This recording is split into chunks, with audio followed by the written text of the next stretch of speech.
Joining us right now, the man that I tried to get a long-term contract. I did everything I could with the beard, but he is here, and hopefully will be here forever, the great Pete Alonso. Pete, thank you very much for coming on, man. Yeah, thanks for having me on. Thank you for being here. So what do you think so far of your season? You got off to an unbelievable start. Obviously, the team struggles recently. Give me your kind of impression on what you've done so far this year. Personally, I'm very, very pleased, and I think the biggest thing I'm really the most stoked about is just the consistency, and this is for me something that I really worked hard on in the off season. But once you get into the daily fight, the daily grind of the season, you got to hold on to the discipline, hold on to the little details in order to keep continuing to compounding good days. So for me, just stoked about the consistency. What was the biggest difference between previous years and this one, preparation-wise, that allowed you to get off to the start you got off to? I think for me, mechanically last year, like looking at the season as a whole, I just wasn't necessarily my best self every single day. And sometimes it's not about really, I don't know, it's like you do all the work and then like you're so over-focused and like you're too zoomed in, and then once like kind of the playoffs came around, it's like, oh, it just clicked.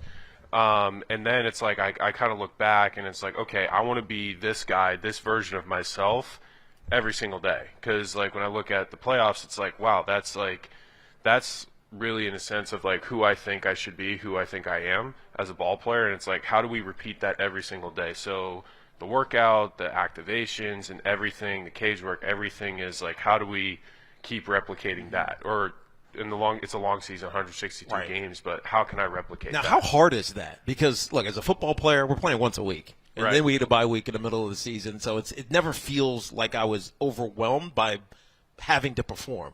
How hard or discipline does that take to do it every single day? I mean, there's no secret sauce, but it's the repetitiveness. Mm-hmm. It's like it's in the baseball season that's so difficult. It's like it's actually funny because when I'm like, man, Tiki's going to be on the show. Sick. So if I had to explain, like, 2 weeks of games, so that's 14 games, that's equivalent to one NFL game. Right. Which is, if you put that into perspective, it's like. It's a lot of baseball. But if you were, like, in an NFL season, like, how many times did you guys end up perfect?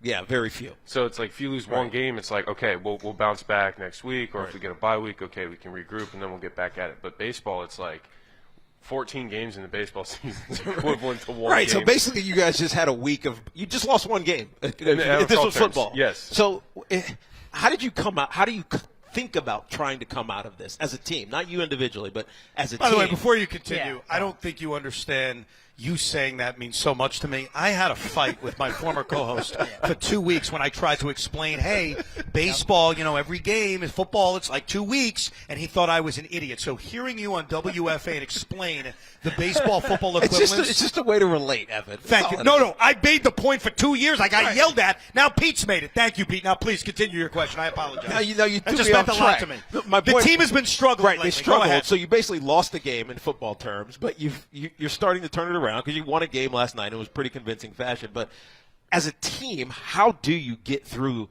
that 2 week period where you're just, man, we suck today, or we sucked for the last week? How do you get through that? Well, how you get through it is like you continue to trust in the group. I mean, the talent's undeniable. The group's chemistry, togetherness, the way that we're gelled, the way that we've stuck together this entire time, it's been great. So, yes, the past couple weeks haven't been the best, for sure. Yeah, no doubt. But if you look at our overall record, it's like if you were to tell us, like, hey, this is your record. Like if we were to tell every single person, like, hey, this is what the Mets record's going to be halfway through the season, you're going to be like, okay, great, awesome, good thumbs up, that's good. But I think for us, it's like we know that there's a lot more meat on the bone left for us, and what we can accomplish is literally like the expectations are sky high, but like sometimes you need to get punched in the mouth, and for us, like that's what happened, and we want to keep continuing to respond every single day and not take any little moment for granted. Speaking of being punched in the mouth, and I can't blame you for 1999, you weren't here. Why do the Braves always punch the Mets in the mouth? Going back to 22, going back to this season, why is it always them who are doing the punching? So no one is ever going to remember. I always hear Braves. Braves were a really good team, but there was a week that we played two teams. So the Washington Nationals, I think, won maybe 70 games or less. They won 2 out of 3 against us at home, and then the Chicago Cubs won 73-ish games, and then they swept us. Yeah. So, okay, the Braves, phenomenal team. Like, and if we look back at the scores, it's like, okay, those are like really, really good baseball teams. And it's like, you know what? Sometimes when you get beat, you have to tip your cap. But there's games where, like, hey, maybe against a lackluster team, like You're talking about 22. Like, you look at those games more than the Brave games. Is that what you're saying? 100%. And then also, I remember this one game in Oakland, Jacob deGrom. Okay, Jake got bombed. Remember that? like, Which is rare. No doubt. No doubt. And it's like, I mean, there's so many games where it's like you look back and it's like, I'm not looking at the necessarily Atlanta ones because those are coin flip. Two heavyweight teams going head to head. Anything can happen. So there's nothing here with the Braves. It's not like there's an intimidation factor or there's something about that building because even the series last week, maybe it's a slump, but overall the Braves have had more success against you guys than anybody. You don't think in that room there's any kind of thing about Atlanta and who's in that room and who that team is? I mean, they got great talent, but again, like I don't think it's anything more than what it is. Again, when you go against good teams, sometimes you win, sometimes you lose. I mean, it's legitimately a coin flip. But when you go against lesser opponents, like, for example, I look back in 22 against those two teams, it's like we could have picked up – if we split the series at home, we're champagne showering and hosting and hosting a DS series as opposed to a wild card. So – or even if we win one more game, even if we lost against the Cubs, lost the series instead of get swept – I mean, there's little things throughout the year. It's like, oh, if we didn't give away here in June. Oh, if we didn't give away here in April. When we didn't play clean baseball. But sometimes you get beat. Right. That's got to be mind-numbing to think about a game making that big of a difference. And it happens all the time. Look at last year. Of course. Look at last year. I would agree with you if it wasn't always the Braves. If it wasn't always them. Yeah, but I think I'd say, sure, you're right. It's a coin flip. They're good. You said this yesterday, and you were absolutely right. I said something right yesterday? What was that? You did. You What said was it's circumstance in a sense because of who you faced, right? Yeah. You had Swellenbach and you had Strider for 4 of these games, right? You've lost 5 of them. You've had 2 of their best pitchers twice. So, I mean, some of it is circumstance, and I think that's how you have to look at it. Right? They have great players as well. I mean, yeah, like there are starters, and then also like Sale, like he had an absolutely spectacular outing, and he had his Cy Young stuff. Like he was unbelievable. So like, and as an offense where not all of us were clicking at the right time, where it's like, hey, like big league pitching, like elite big league pitching is gonna.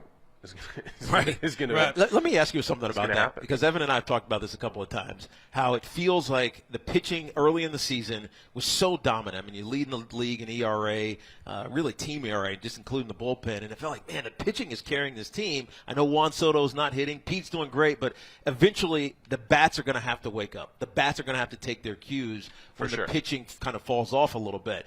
Do you guys think about that? Like, is there a relationship between? Man, he's struggling today. We got to go get some hits. Well, we got to put up runs every day. Because no matter who we're facing, it can be.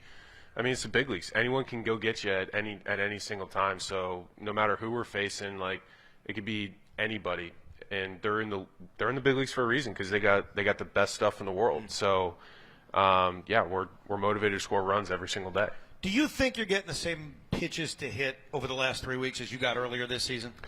For me, I think that I think the league is like bearing down a little bit more. Like I've noticed a lot more pitches on the pitchers' pitches on the corners, or just off, or just on the corner. So it's just a matter about not sticking to the middle of the plate and capitalizing on mistakes when they do. But it's also like maybe it's because I'm the official defender of Pete Alonso on WFAN. I don't know if you know that.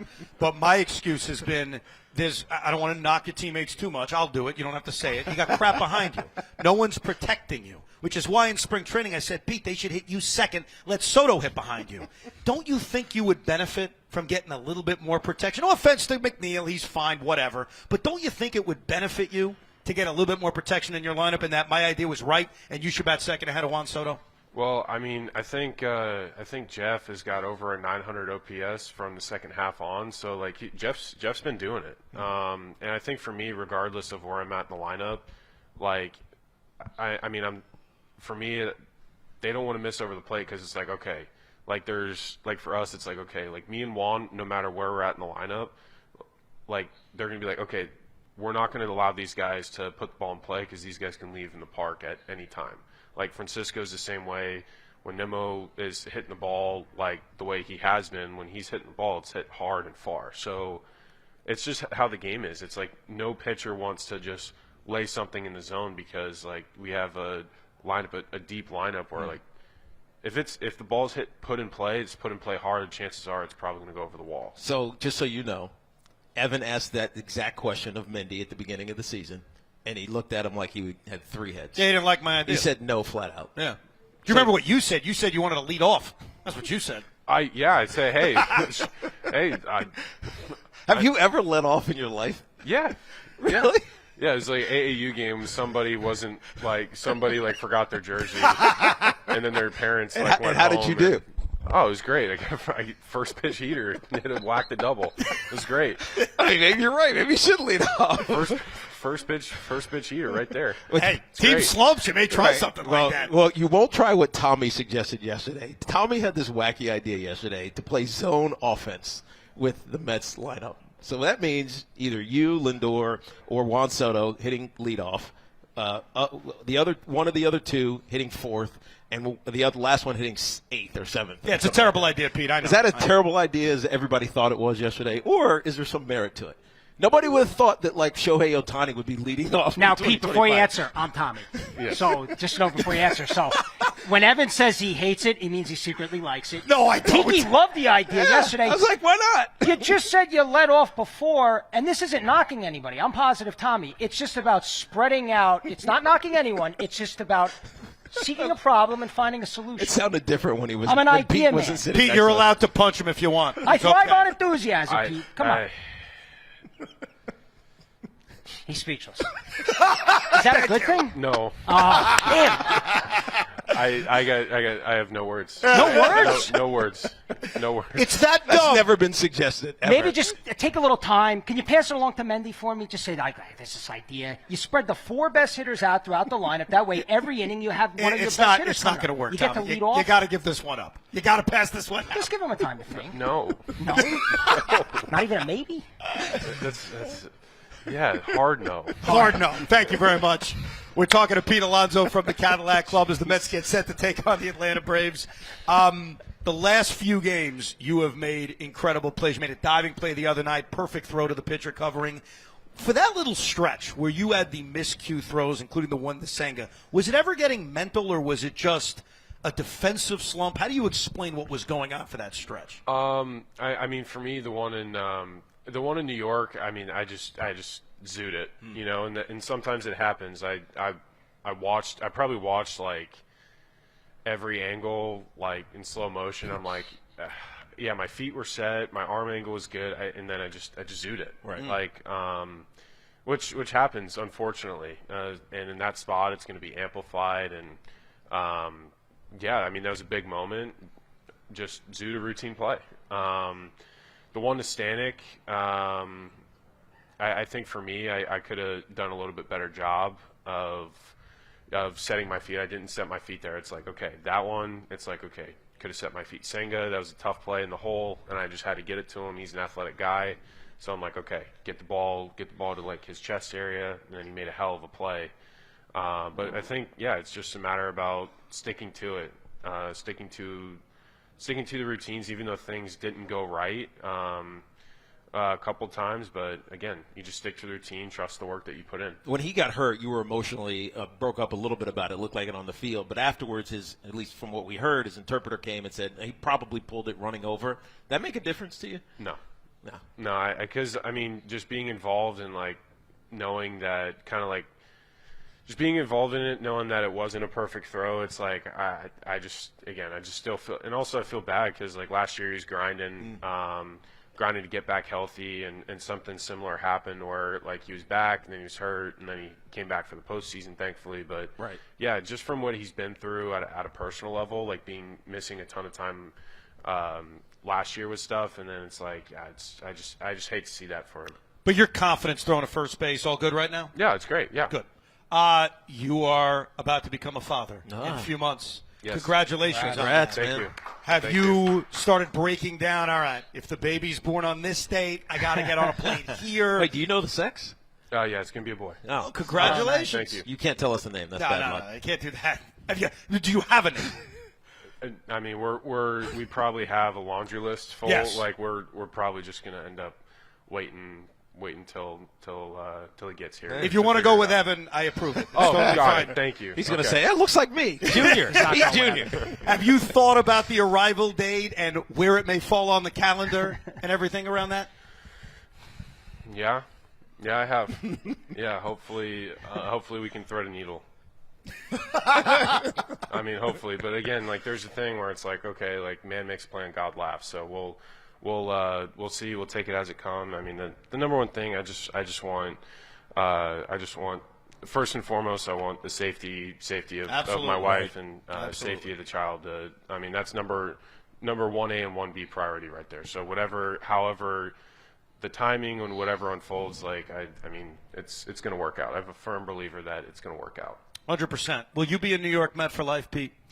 We'll see. I mean, I love it here. Like everyone's treated my family so well. Like the personnel has been like obviously awesome. Like I've grown up here in this organization. Like, and for me, understanding the responsibility of playing in New York, like I've embraced that. I mean, and also like last year, like experiencing the playoffs and relishing in that experience here, like that is the pinnacle of big time baseball. And no, I love it, and I hope that you know what, here, call David, call Steve. Like, if you want to negotiate, here. I heard Scott's very tough to negotiate with, though. I don't know if I can. Have you and Scott had that conversation about the opt-out, or when will you have that conversation? I mean, whenever the season's over, however it unfolds. But for me, so no talks now. No. I mean, we just play ball, focus on winning. That's really it. Yeah, you were teammates with this guy for a while. I'm just curious, if the Rangers continue to struggle and Jacob deGrom becomes available, knowing him, do you think he'd waive his no trade to come back to New York? He almost pitched a no-hitter. No, I know, What but are the you talking Texas about? Rangers still stink. Do you, knowing him, because that's the real key to this, do you think he would want to come back? Be honest with me. I'll take it however you say it. Well, I mean, he has, like, he's a guy who grew up here. But again, like, this is all like hypothetical stuff, and that's a decision that him and his family have to make. Like, if that's something your organization does, but hopefully, I just want what's best for Jake. And I mean, right now he's pitching unbelievable. Like, there's nothing more than I want for him to win his third Cy Young and pretty much punch his ticket to Cooperstown. He's an unbelievable dude. And for him missing time with the surgery, like, and being away from the game, like, I think he's really motivated and really invigorated with this opportunity he has. And I just hope wherever he ends up, no matter what jersey, I just hope he keeps shoving. Like, because He's been great. Yeah. I mean, he's an unbelievable dude, great teammate, and yeah, I hope he wins a Cy Young this year. When are you gonna break Darrell's home run record? You've hit one home run in 15 games. I say that with love. You know, I Yes. love you. No, we for got to sure. get this thing going. When are we gonna break this record? Whenever pitchers keep leaving the ball out over the plate, whenever I get pitches to hit, you know what I'm saying? And lay off the sliders off the plate. You know what? I've noticed you chasing recently. Oh, you're a great coach. Yeah. Eddie. Aren't I a good coach? You're amazing. Just lay off those so pitches. good, especially like when they look right down the middle until they're not. It's really okay. Got it. Thanks. Appreciate you. Pete, man, we love you. Yeah, I want thank you to be a Met for life, Appreciate and I want that. you to hit a home run tonight. All Thank right, you. it'll make us feel like we contributed to it. All right. That's honestly like one. That's it. If you want me to break the record, you're only saying, Oh. you can get one. That's crazy. Fine, hit me 3 tonight, Pete. I haven't done it in a big league career yet. That's what I'm talking about. There you go. That's what I want to see. Thank you, Pete. We appreciate it. Thank you, guys. Pete Alonso, live from the Cadillac Club.